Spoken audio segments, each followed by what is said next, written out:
One of the great dangers of communication is that people can misunderstand our intentions. We say one thing, we mean one thing, and people make something else of it. People make a completely different interpretation. They misinterpret our intention, and it can result in all sorts of trouble. In this video, I'm going to teach you a method that Abraham Lincoln used repeatedly to great effect to avoid misunderstanding. Hi everybody, I'm Bruce Lambert from HowCommunicationWorks.com, a channel where I teach you communication skills so you can improve your relationships, succeed at work, and have more confidence. Let's get started. Communication is difficult and challenging. And one of the reasons it's difficult and challenging is that we can't always make ourselves perfectly understood.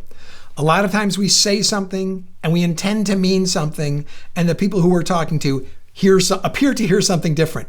They draw different inferences than the ones we want them to. They come to different conclusions than the one we want them to. And it can create all sorts of difficulties when people do not understand our intended meaning. But it's really difficult to avoid this because the whole goal of communication is to convey to another person our intentions, our intended meaning. And the person listening, their goal is to understand the speaker's intentions. But intentions are largely hidden, right? They're thoughts and they're private. We can try to make them public, but we almost never make them completely explicit. We say a bunch of things to try to clarify our intentions, but mostly communication is inferential. I've talked about this in the blog a lot of times, and I'll link to, or in the description, I'll link to one of the blogs that talks about this at length. But communication, people have the wrong idea about it. They think it's like understanding a code, decoding a coded message. But it's really much more like solving a mystery. And the idea is that the words a person speaks, as well as all the other information in the situation, are like clues. And what we're trying to do is understand, unravel the mystery of what their intentions are. So we're like Sherlock Holmes. We're looking at every clue in order to understand someone's intentions. And often there are very few cues. We have the words people said, and we also have their posture, gesture, facial expression, the circumstances, the context, what I know about what they know, what I know about they know I know, our past history. All these things, the rate, volume, and pitch of their speech, all these things are clues to what they might mean. But in the end, I have to make inferences. I'm like Sherlock Holmes, putting all the clues together and solving the mystery. But the problem is the clues are often incomplete, and therefore we can come to the wrong conclusion. We can come to the wrong deduction and misinterpret someone's meaning. So Abraham Lincoln had a great strategy for avoiding this kind of misunderstanding. And it's simple to use and we can all use it. And I have 10 examples of Abraham Lincoln using this strategy. And the strategy is simple. It's tell them what you don't mean. So he knew that Abraham Lincoln was almost always writing letters in his day, or telegrams to the generals in the field, or writing letters to the public or to Congress. And he knew that the written word was without all the other nonverbal clues like posture, gesture, facial expression, pitch, rate, volume, all that stuff. And he knew he was likely to be misinterpreted if he wasn't careful. And he was especially concerned about certain misinterpretations, certain ways where it might be tempting to misunderstand him. And he wanted to avoid some particular misunderstandings that would be very damaging to his relationships. So the way that he solved this was to tell people what he did not mean. He would explicitly say things like, I do not intend, do not misunderstand me, let there be no misapprehension. And I want to give you examples of how he would do this. And by doing this, he would clarify his intention, especially by saying what he did not mean. If people were likely to come to some wrong conclusion, he would just go on the record and say, don't come to that conclusion. That's the wrong conclusion. So let's see a couple of examples. So we'll refer to the screen now. I've got some PowerPoint slides to show you this. So the first one comes to, he's on his way to Washington after he's been elected president. He's giving a bunch of speeches. And he can't stop at every town to give a speech or he'll never get to Washington. So he has to decline some offers. This is when he's declining an offer to give a speech. He says, I wish you to understand that I mean no discourtesy to you by thus declining. I mean no discourtesy. So he's disclaiming, he says, by my actions, don't interpret this as discourtesy. I intend discourtesy to no one. Okay, so he's clarifying his intentions explicitly. I wish you to understand that though I am unwilling to go upon this platform, you are not at liberty to draw inferences concerning any other platform with which my name has been or is connected. So he says, you're not at liberty to draw inferences. Lincoln knows that communication is inferential, and he's telling them, don't draw any inferences. Those are the wrong inferences. I am not allowing you to draw those inferences. Of course, he can't actually stop people, but he can discourage them from drawing the wrong inferences. Here's another one. It says, but in taking this step, the government does not in the least reflect upon your efficiency or patriotism. Here he's writing to one of his generals, and he was often angry at his generals. Lincoln was very poorly served by many of his generals, and he often had to write them and criticize them, and they were very egotistical, these generals, and always getting their feelings hurt.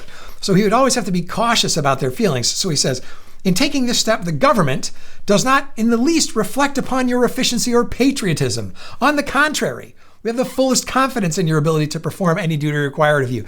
So he's scolding one of these generals, but he says, don't take this as a reflection on your efficiency or patriotism. On the contrary, what I really mean is we have the fullest confidence in your ability to perform any duty required of you. The next example, this is an example he's sending to General Fremont, who was one of his most frustrating generals. He was a famous explorer of the West and of the Grand Canyon, but a very bad general. And so he writes in this letter to Fremont, this letter is written in a spirit of caution and not of censure. So here he's explicitly saying what the meaning is supposed to be. I'm cautioning you, General Fremont. If you do this again, I'm going to fire you. And not of censure. I'm not censuring you. So to be censured is to be officially scolded and reprimanded. And he says, this is written in a spirit of caution and not of censure. The next one, to the people of Maryland, he's writing. And he says, I write this, or he says, to guard against misapprehension, it's proper to state that this proclamation does not apply to prisoners of war. So he knows it's possible that this message is going to be misunderstood, or to use a fancy word, it's going to be misapprehended. And so Lincoln says, to guard against misapprehension, it is proper to state that this proclamation does not apply to prisoners of war. So he wants to make sure he's made a proclamation, and it's probably beautifully written because he was a beautiful writer, but he wants to make sure it's not misunderstood. So he says, to guard against misapprehension, this doesn't apply to prisoners of war. The next one, he's writing to Buell, one of his other frustrating generals. And he was the president of the United States. So anything he said as commander-in-chief could be construed as an order. Anything coming from his mouth could be construed as an official order. And he was concerned that some of the things he said as suggestions or just as points of discussion might be interpreted as orders by his generals. And he was eager to avoid that misunderstanding. So he would often say something like this. I do not intend this to be an order in any sense, but merely, as intimated before, to show you the grounds of my anxiety. So I do not intend. I searched for the phrase, I do not intend. And he says it multiple times in his collected papers. So here he says, if Banks, he's writing another one of his generals, if Banks reaches Martinsburg, is he any the better for it? Will not the enemy have cut him thence from Harper's Ferry? Have you sent anything to meet him and assist him in Martinsburg? And then he finishes the letter. This is an inquiry, not an order. So he's reminding the reader, what is the nature of this letter? Actually, what speech act is being performed? And he's saying this is an inquiry, not an order, so that he guards against the danger of it being misinterpreted. He says, have you sent anything to meet him at Martinsburg? And he's afraid the general will hear that as an order. But he says, this is an inquiry, not an order. Again, to Fremont, who just won't listen when Lincoln talks to him. He begins this letter in the most direct way, and you can use this exact phrase. He says to Fremont, now, do not misunderstand me. I do not say you have not done all you could. I presume you met unexpected difficulties and beg you to believe that as surely as you have done your best, so have I. But the part that's critical is the part in the beginning. Do not misunderstand me. I do not say you have not done all you could. He knew Fremont was an egomaniac and was likely to feel criticized and would start whining that Lincoln was criticizing. So he says, don't misunderstand me. I do not say you've not done all you could. I assume you've done all you could and run into difficulties. Here's another one where he uses a similar explicit phrase. I can't remember who this one's to. It's to another one of his generals. He says, I am anxious that you shall not misunderstand me. So he uses this phrase, over and over and over again. He's constantly aware of the risk of misunderstanding and seeking to avoid it. I'm anxious that you not misunderstand me. Another phrase which we could use. It's a little formal, but it's great. In no case have I intended to censure you or question your abilities. See, over and over again, Lincoln's generals whine like little children, and their feelings are hurt very easily. Their egos are wounded very easily. So he's constantly having to guard against their egos being wounded. He says, I have intended, in no case have I intended to censure you, right? He's telling them what he does not mean, or to question your ability. I'm not questioning your ability. In Colonel Haggard's case, I meant no more than to suggest that possibly you might have been mistaken in a point that could be corrected. And then he says, I frequently make mistakes myself in the many things I am compelled to do hastily. Here he's writing to the Secretary of Navy. He uses this over and over again. These are 10 examples. I could find probably 10 more in his collected writings. My dear sir, it is not intended to be insinuated that you have been remiss in the performance of your arduous and responsible duties.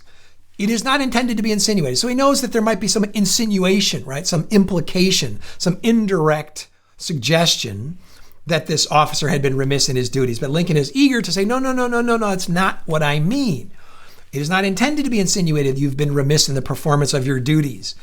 I take pleasure in affirming, your department, which I take pleasure in affirming, has in your hands been conducted with admirable success. So he tells him what he does mean. I really admire you. Finally here, I think this is one of the last couple of ones I have. He says to Rosecrans, do not misunderstand. He uses that phrase again. You could use that in your own writing. Do not misunderstand. You could be writing a difficult email or a difficult memo or letter, or you just be face to face with someone and say, please don't misunderstand me. And then you have to tell them what you didn't mean and what you did mean. I am not casting blame upon you. Look at almost all these letters to these egomaniacal generals are trying to relieve them of the feeling that they're being blamed. I'm not casting blame upon you.